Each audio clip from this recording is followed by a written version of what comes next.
Welcome, everybody, and we are covering animal assisted therapy. And to cover this, we have Dr. Christina Strayer, and she's an expert in animal assisted therapy. She's spent a lot of time training professionals on animal assisted therapy. She is the lead instructor for a credentialing program. It's the Animal Assisted Therapy Interventionist Credentialing program, which we'll share with you. She's also the owner of Animal Assisted Therapy of the Triangle, where she practices in North Carolina, including the Outer Banks. So I'll actually share her site with you here.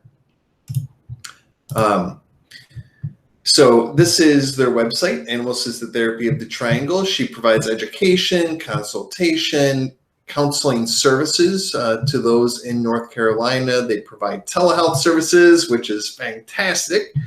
And the training program for credentialing in animal assisted therapy is at AAT-course.com. These links will be in the description. And there's two levels of credentialing. There's level 1 and level 2. Level 1 is when you complete a series of online self-study courses. It's even though it's self-study, it's still interactive. You are writing short essays, case studies, and so forth.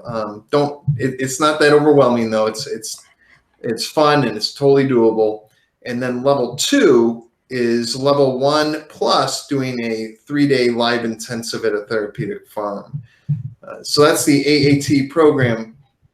So what we want to cover today is the competency, well, not the competencies, but the actual interventions. So what are the interventions for animal assisted therapy when providing it through video like we are right now, Christina? Yeah, thanks for asking, Ray, and thank you for the introduction. And I wanted to give a shout out to Sarah Jones. She's also the practice owner too. And so there are many interventions. So I would encourage you to think outside of the box. First, definitely getting the Telemental Health certification training, which Ray, you offer. That's how I began. So that I would learn the competencies of, telemental health. And then, obtaining my training, certainly in animal assisted therapy as well. So lots of considerations. So assuming you've already been through the course, you've already had the trainings, you are a certified telemental health therapist, well, then what interventions, right? So I encourage you to think outside of the box. Cookie here is my Chihuahua Pomeranian rescue. So a few things that I do is I can work with Cookie's story. I specialize in PTSD and trauma, and Cookie was a rescue. And he used to have separation anxiety. So he's not so, great with working with that anymore because he's over it, but I can tell his story. And I can use that with children with school phobia, with separation anxiety. So I can use his narrative, but also I work and do a lot of mindfulness, and you can see how calm Cookie is, right?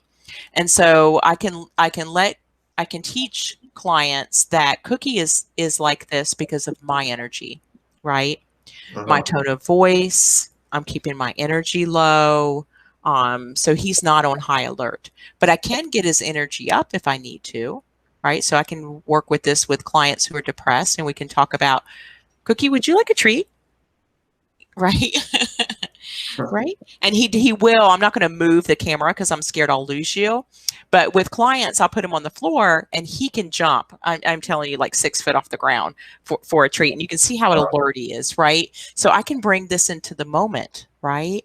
And I can say, what are some things, when you're feeling low energy that bring you up, right? And of course everybody's smiling, right?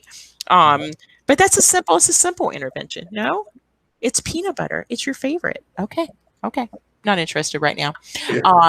Right. And you can see behind me, this is Prince. I'm hoping he'll laugh. He's a ringneck dove. And he laughs often. And so we can bring that into the moment when he laughs. And sometimes I will put Cookie away to keep Prince safe. And Prince will sit on my shoulder. And what do doves symbolize, Ray? Doves, peace.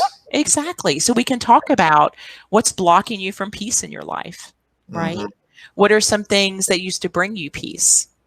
Mm-hmm. Right. So lots of avenues of questioning that you can use. And then I have several things around me. So one of these things, let's say a client is unhappy and feels stuck. I had a client yesterday that feels stuck. So you see this ball, it's called Yeah. the chuck it.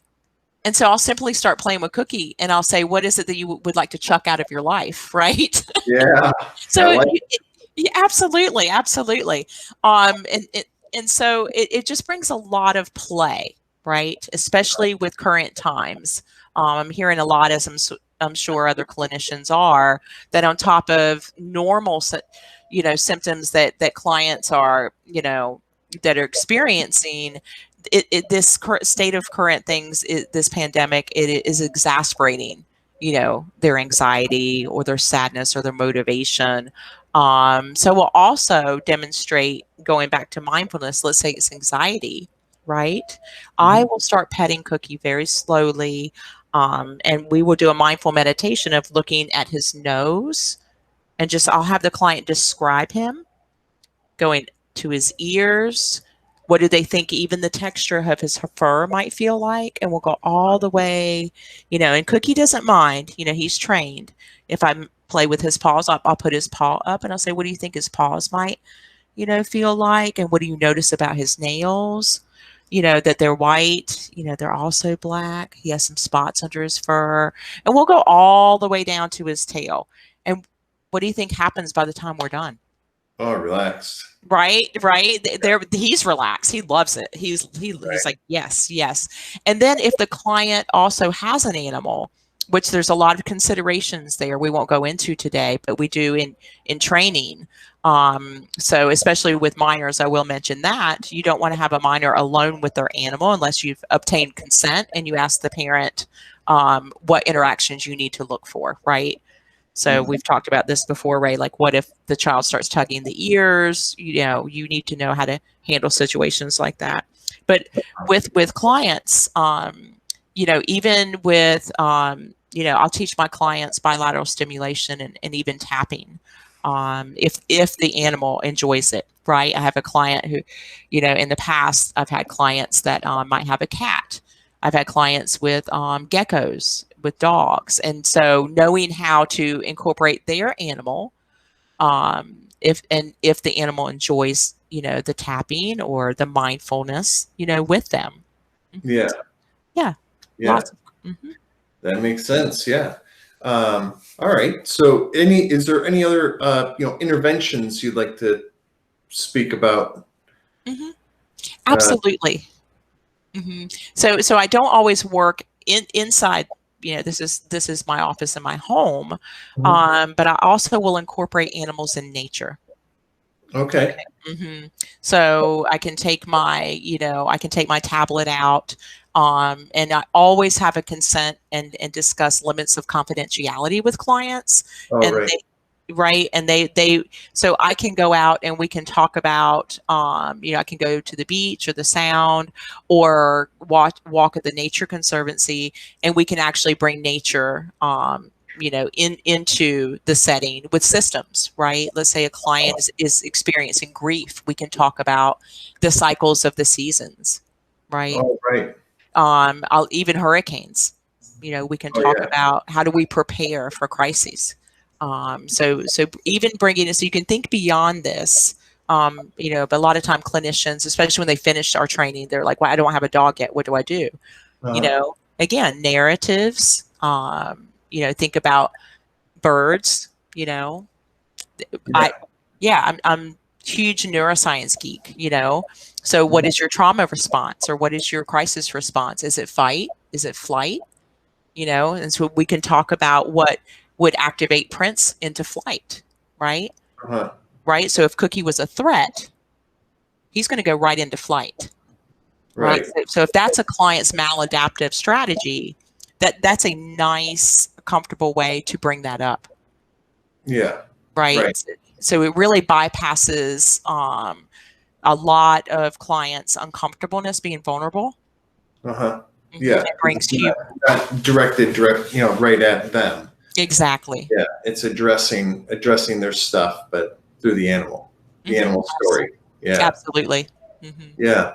Out of curiosity, is there like homework and a way to, integrate what they experience in therapy to more of their life? Like if they do have a pet, like do you help them learn how their pet could be therapeutic to them, on a daily basis? Or, It's a great question. Absolutely. Depending on, what we're working on, I'm client-centered. Let's say the client wants to increase activity. I'll have them, walk their dog more, right? And play. That is probably my number one homework assignment is play. Right? And that increases the client's bond with their animal. And you will see the transformation. They'll feel the transformation. You'll see it the next session, if they've done their homework. And a lot of times I've seen the animal right there, just on screen with them, happy and wagging, going, hey, this is great. Yeah. And a lot of times I'll have them bring the animal in session and begin to play and notice that difference from when they began the session. And then what do they feel now, right? And you'll see that transformation in energy. So, and again, that mindful activity that I did, the slowing the breathing. And then as I'm petting Cookie now, there's a great study, and I talk about this in the course with Miller and colleagues, that I am increasing his oxytocin. That's why he's so chill. And it's increasing mine. Right. Too. Yeah. And what was your transition like going from being solely on site with your clients to seeing all of your clients through video? And what was that transition like for them? Were they open to it or not? Because animal assisted therapy, I think has being on site with the animal is really important. So what was that like? Absolutely. So I was shocked and surprised. The bond that clients have with Cookie, and even with Prince. And so I have more than one therapy animal because there's a lot of multicultural considerations, and and plus you don't want to fatigue an animal.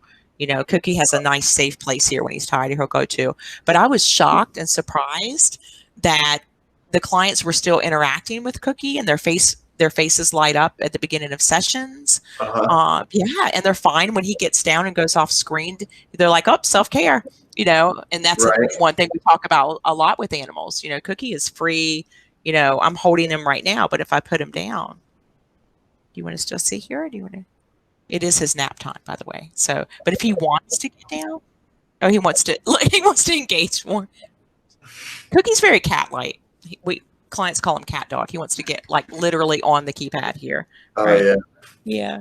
But no, I found that the bond and the attachment experience they've had with my therapy animals did transfer to telemental health. I was unsure at first. I'm like, how is this going to go? And have not missed a beat. They look forward to seeing him on screen. And if anything, my clients have shared it's increased their bond with their animal at home, and they're playing more. Oh, okay. Yeah, because they're not getting that right there in your office, but they have their pet at home. Right. Yeah. And they still have that connection with my therapy animals. You can get down. Right. What about a new client? Is there a drawback to having a new client with telemental health, or does it work just as well? It works just as well, just some considerations. So in my disclosure form, I explained that, and they see that in our name too, but I explained, that there will be an animal, but I don't have the animals right away. I still double check, and by the way, remember, that I incorporate animals depending, on need, with clients. Are you okay with dogs? Are you okay with birds? And if they go, absolutely no birds, then I make note of that, and I will never have Prince in his cage here. In fact, I move the cage. Or if they say no dogs, then I'll have Prince, and I'll make sure that Cookie is secured away from my office. Right. And that's okay. Yeah. So if your clients, like, are there certain benefits to telehealth that they wouldn't get on site, or what are some differences that you've experienced? Let's see what I've heard. Staying in my pajamas. Not me, them. Yeah. stay in Yeah. their pajamas, not having to travel, because that's giving them anxiety in this current pandemic. So not having to leave the comfort of their home, they're having it even more of that relaxation response, and being more comfortable being vulnerable. It's allowing them to build self-efficacy, especially with children. They're always showing me their toys, look what I have. It With trauma, a lot of clients can disassociate. And so I will have them have their own comfort items. So if you see this, I have a little beach stone here. I actually surround myself, and you can see my beads here. I'll surround myself with comfort things as well. So I'll demonstrate to them, and even keeping, I'll use mindfulness cards that I can hold up and they can take a picture. So it's building competency in my clients. They love that they can be surrounded by all their comfort items, and they can ground themselves. So I am finding that it is accelerating my work with my clients that experience trauma symptoms. Excellent. That's great. Yeah. So Dr. Christina Strayer, thank you so much. You're welcome. Sure everyone got a lot out of this. If you want to learn more, the AAT course is full of a lot of competency and insight and so forth. So thanks a lot, Dr. Strayer. Until next time. Thank you.